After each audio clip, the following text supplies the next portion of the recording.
জি, কি বলবো ম্যাম, একজন সঙ্গীত শিল্পী হিসেবে আজকে ওনার জন্য আপনি কেমন অনুভূতি করছেন? আসলে আজকে শ্রদ্ধেয়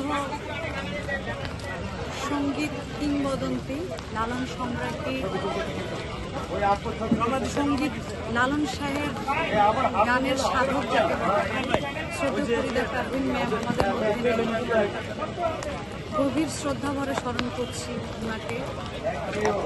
ছোটবেলা থেকে আমি যার গান কণ্ঠে ধারণ করে এ পর্যন্ত, এই মানুষটা না থাকলে হয়তো লালন শাহের গানের প্রতি আমার এতটা শ্রদ্ধা বা লালন শাহের গান গাওয়ার প্রতি যে ভালোবাসাটা, সেটা হতো কিনা আমি জানি না।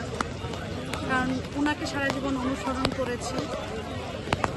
এই মানুষটার জন্য অনেক অনেক দোয়া, আল্লাহ তাআলা যেন তাকে জান্নাত নসিব করুন এবং সারা জীবন উনি আমাদের মধ্যে বেঁচে থাকবেন, আমাদের অন্তরে, আমাদের মনে, এবং তার গান সবসময় কণ্ঠে ধারণ করবার চেষ্টা করব। ভালো থাকবেন।